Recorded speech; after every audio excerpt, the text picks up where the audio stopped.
miss it. Oh, fuck.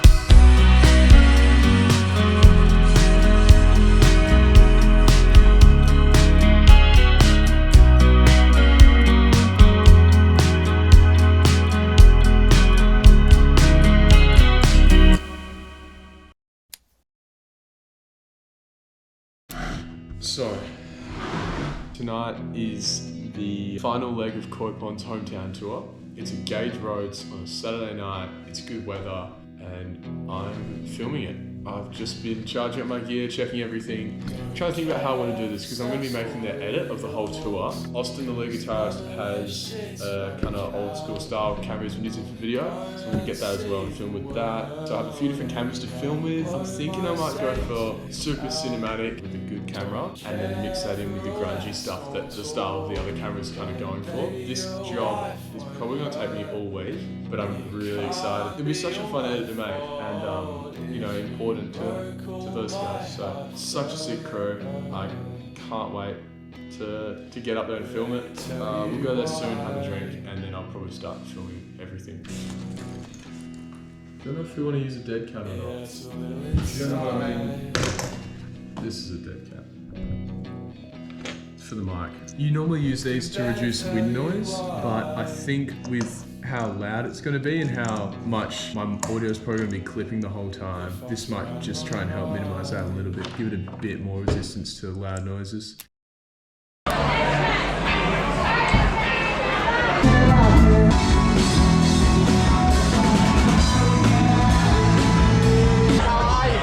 Done.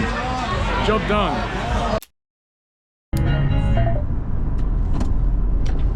Alright, so it's now 11:15. We've finished up shooting for Koi Pond. It was so sick. Thanks to those guys for having me shoot for them. That was so much fun. I'm not going to go through the footage tonight because I've got to get up at 6 tomorrow, and by the time I get home it's going to be about 11:30. Yeah, I'll go through the footage tomorrow evening.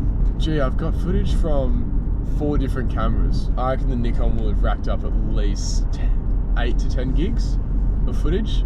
Yeah, I was up on stage, got kind of behind the scenes stuff. Yeah, so I'm shattered. I want to make it a good video. I'm lining up a few product shoots actually, which came off of the TikTok I posted about behind the scenes of a product shoot. I've actually had a few brands reach out who want me to do shots for them, so I'm trying to line those up before I go to Indo. Working.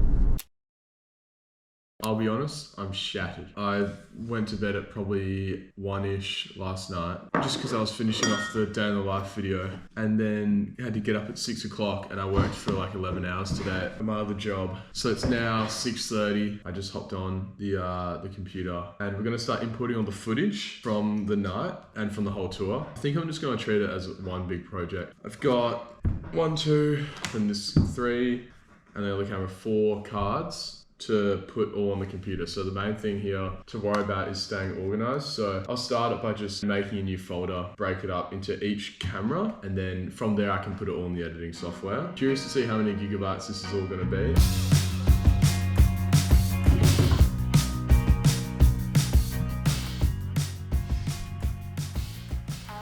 It is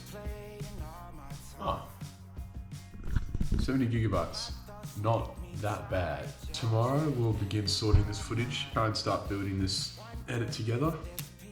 We have all the footage somewhat neatly broken up. Usually for something like this, because there's a lot, I kind of just do what I feel like first and then go from there. So not sure, maybe I'll start with the Gage Road footage. So like I'm basically going backwards to start. And you can do this by just making multiple timelines and you put them together later. So it's about getting your settings right on every timeline. I need to think about that. Probably 1080 it'll have to be, and it'll be 24 frames a second because that's what I shot the good stuff in. I'm pretty tired. So now, just gonna choose a few cool clips and just throw them onto the timeline without any kind of idea what to do with them yet. So this first part of making an edit is really the creative bit. So I literally hop onto Artlist to get some different sounds, and I'll go through footage and just see what ideas come to my mind. Like right now, for example, I got this shot of broken glass during the set.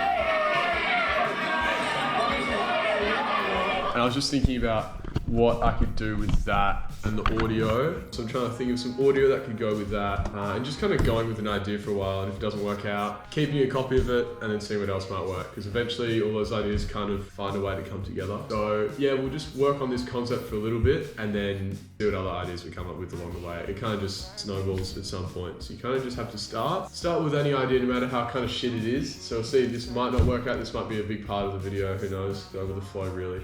Start with something, keep building it up. This bit is this kind of slow process. It might take up a few hours and not end up gaining much on my timeline. I might not have much footage on there, but it's just about sitting with it, coming up with ideas, seeing what works, being patient, and eventually the ball will kind of start rolling and we'll build something from there. So the start, I like the start. It's where all the ideas come from. Have a think about what might work, take some notes down of ideas, and yeah.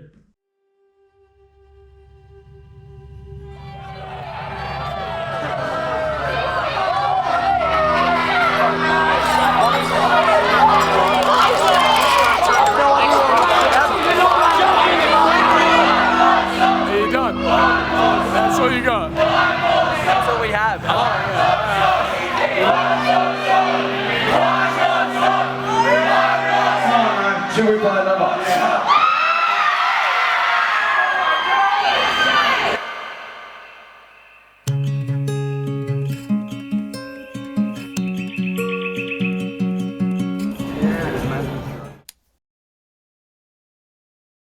So I've got plenty of real talk to talk on, but we're gonna run first. I want to do a long run tonight and then see how that affects what I want to say later. Because I've got plenty to talk about. But yeah, but the body's feeling good, so we're gonna go for a longie tonight. I'm thinking 12, maybe a bit further. The longest we've done is 13, so maybe we go for 14 or 15. It's just become dark now. It's blue hour. It's a good time to run. Just ran 11 Ks. Didn't hit a 12 or 13 bomb, but it was a good run. I was happy with how it went. I was listening to a podcast, Rick Rubin one, who's this guy who preaches creativity, for the first half, and then on the way back, I was feeling kind of unsettled and distracted, and I stopped playing the podcast and I took my earbuds out. For the last 6 Ks, I didn't listen to anything and I just ran. Quite like a meditative state almost, just focusing on your breath. I had this rhythm going into the nose, out through the mouth. The time went faster, but I was really present while running, and I picked up my pace dramatically for the last 6 Ks. So back onto the real talk. The great thing about running, I've just found it's such a good anxiety cure, you know, when you're in that. I feel like anxiety is when you're trying to solve problems that are too far ahead, you know, like you're worrying about all these things that are in the future. Trying to solve problems that are made up, problems that may or may not happen. And when you're doing something like running, the problem you have to solve is running. You have to be in the moment. You're dealing with, I guess, the physical challenge in the moment. Like when you're running hard and you're running for a long distance, all you're worried about is getting that run done. Kind of paradoxically, at the same time, I find I can think about those things I'm worrying about in the future with so much more clarity. So at the same time, I kind of sift through those thoughts that are coming up in my head. To me, that's a pretty similar definition to how meditation works.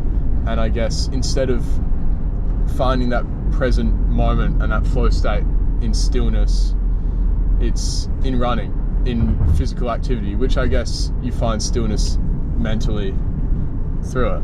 I'm waffling, but the whole point of the YouTube is, as I said last episode when I was doing this shit, was like, it's going to be real, and I want to be able to have these longer conversations because I'm worried about viewer retention. TikTok, I can kind of serve to the masses more and do those kind of viewer retention focused videos where it's like extra short, poppy subtitles on the screen. I don't mind all that stuff, but the whole point of the YouTube is that I can let it be super honest and free flowing. And TikTok, there's a balance, but YouTube, I want to just keep that shit pretty real the whole time. You know, you probably notice different segments of the video have different kind of grab levels. But different grab levels is in for people who are watching my videos because maybe they know me, or they see my TikTok and they're just watching them, a bit of curiosity or whatever. And then sections like the real talk bits where it's more catered to those who are watching it because they relate to what I'm doing, or they're trying to learn something through what I'm talking about to do with university and life, I guess.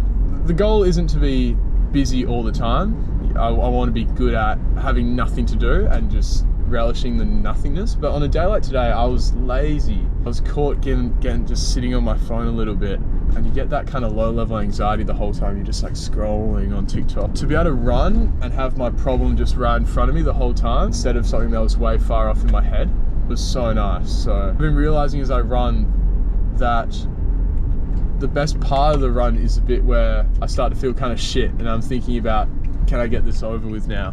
That's the most important part of the run for me mentally. It's like to catch yourself in that moment and go like, I'm gonna feel this, I'm here, try and work through it. Today was an interesting day, just couldn't really find my rhythm with editing, got lazy, got pretty tired. So to finish it with a run and being pretty honest has been nice. There's some real talk for you.